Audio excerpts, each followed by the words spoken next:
இதுவரைக்கும் நெல்லை அரோமாவை சப்ஸ்கிரைப் பண்ணாதவங்க கீழ இருக்கிற ரெட் கலர் பட்டனை பிரஸ் பண்ணி சப்ஸ்கிரைப் பண்ணிக்கோங்க. அப்படியே அது பக்கத்துல இருக்க பெல் ஐகானையும் கிளிக் பண்ணிக்கோங்க.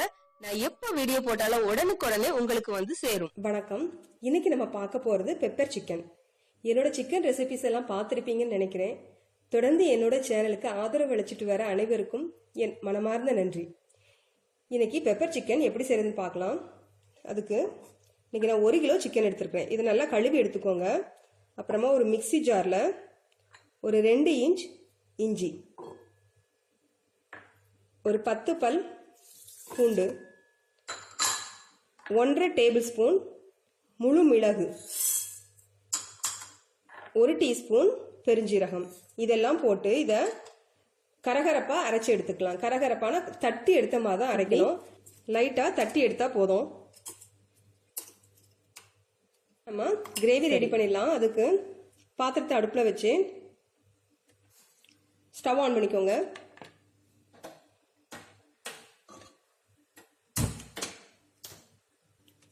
இதில் நான் அன்னைக்கு ஒரு 3 டேபிள் ஸ்பூன் தேங்காய் எண்ணெய் விடுறேன். தேங்காய் எண்ணெய் தான் விடணும்னு இல்லை, நீங்கள் நல்லெண்ணெயில் கூட குக் பண்ணலாம். ஆனால் தேங்காய் எண்ணெய் நல்லா வாசமாக இருக்கும். எண்ணெய் சூடானதும் நம்ம தட்டி எடுத்த அந்த பெப்பர், இஞ்சி அதெல்லாம் போட்டுடலாம்.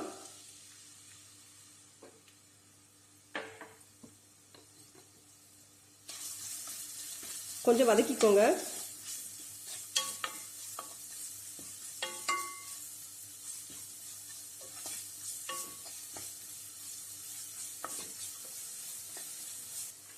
இது கொஞ்சமா வதங்கினதும் இது கூட வெங்காயம் சேர்க்கலாம். நான் இன்னைக்கு சின்ன வெங்காயம் எடுத்துருக்கிறேன். இது 300 கிராம் இருக்கும். சின்ன வெங்காயம் இல்லைன்னா பெரிய வெங்காயம் ஒரு 2 வெங்காயம் எடுத்துக்கோங்க.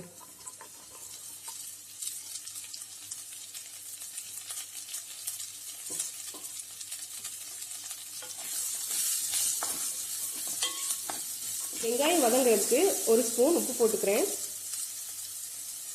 வெங்காயம் கொஞ்சம் நல்லா வதங்கணும். ஒரு கிண்ணத்துல ஒரு 15 போல முந்திரி பருப்பு, அதை தண்ணி ஊற்றி ஊற வச்சிடலாம். நான் எடுத்துருக்கிறது முழு பருப்பு. நீங்கள் பாதி பருப்பாக இருந்தால் கூட கொஞ்சம் பருப்பு எடுத்துக்கோங்க. வெங்காயம் கொஞ்சம் நல்லா வதங்கிட்டு இப்போ இது கூட நம்ம மசாலா ஆட் பண்ணலாம். 1 டேபிள் ஸ்பூன் பெப்பர் தூள், 1/2 teaspoon garam masala, 2.5 table spoon மல்லித்தூள்.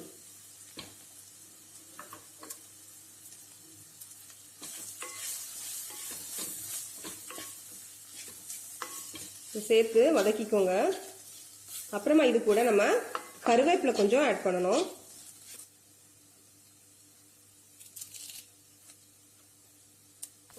கருவேப்பிலை நல்லா வாசனை கொடுக்கும்.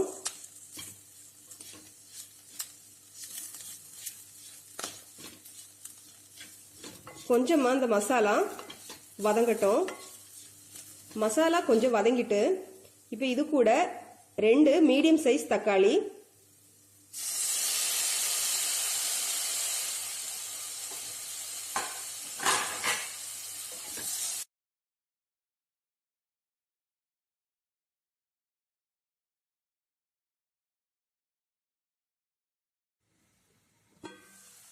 இப்போ ஒரு 15 நிமிஷம் ஆயிட்டு நம்ம இந்த சிக்கனை இது கூட ஆட் பண்ணிடலாம்.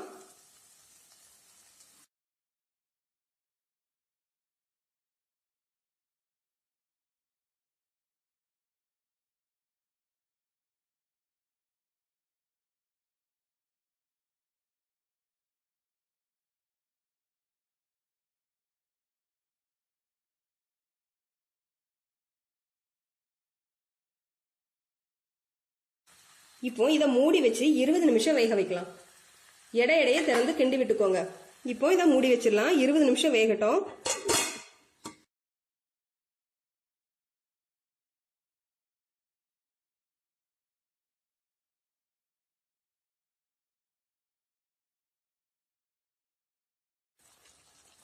உப்பு பார்த்து ஆட் பண்ணிக்கோங்க. நம்ம ஏற்கனவே வெங்காயம் வேகிறதுக்கு உப்பு போட்டோம், அதனால பார்த்து ஆட் பண்ணிக்கோங்க. இப்போ நம்ம இதை மூடி வச்சிடலாம். இது மூடி இருந்து 10 நிமிஷம் வேகட்டும். அதுக்குள்ள நம்ம இந்த ஊற வச்ச முந்திரி பருப்பு இதை மிக்சியில அரைச்சி எடுத்துட்டு வந்துடலாம். இப்போ ஒரு 15 நிமிஷம் போல ஆயிருக்கு. பாருங்க, சிக்கன்ல நம்ம தண்ணியே விடல, எவ்வளவு தண்ணி பெருகிருக்கு.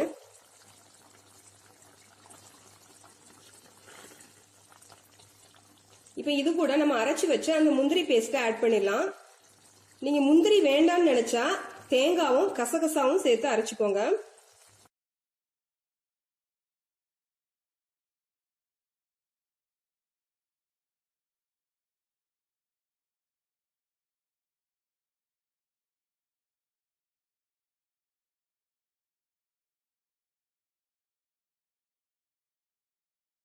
முந்திரி பருப்பு வேண்டாம்னா தேங்காய் ஆட் பண்ணிக்கோங்க. ஆனால் தேங்காய் வந்து அதிகமாக ஆட் பண்ணாதீங்க, டேஸ்ட் மாறிடும்.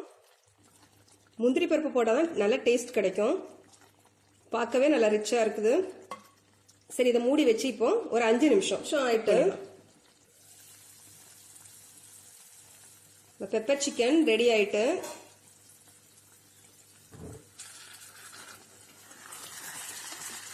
இப்போ நம்ம ஸ்டவ் ஆஃப் பண்ணிடலாம். ஸ்டவ் ஆஃப் பண்ணிட்டு இது மேலே 1 டீஸ்பூன் நெய். இது ஆப்ஷனல் தான், வேணும்னா விட்டுக்கலாம். ஏற்கனவே நம்ம தேங்காய் எண்ணெயில் தான் தாளிச்சிருக்கோம். நெய் விட்டால் இன்னும் மணமாக இருக்கும். நெய் விட்டுட்டு அப்புறமா கொஞ்சமாக கருவேப்பிலை,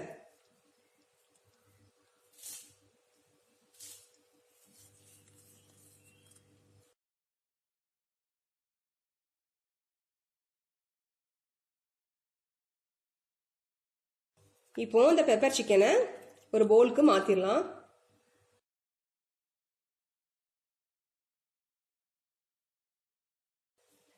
நம்ம restaurant style pepper chicken ready ஆயிட்டு. இதை நீங்க சப்பாத்திக்கு, பரோட்டாக்கு, ஏன் ரைஸ்க்கு கூட நீங்க தொட்டுக்கலாம், நல்லா இருக்கும். ட்ரை பண்ணி பாருங்க. இந்த வீடியோ பிடிச்சிருந்தா லைக் பண்ணுங்க, ஷேர் பண்ணுங்க, என்னுடைய சேனலுக்கு சப்ஸ்கிரைப் பண்ணுங்க. நன்றி. இது நல்ல அரோமா ஃபிளேவர்ஸ் ஆஃப் கிச்சன்.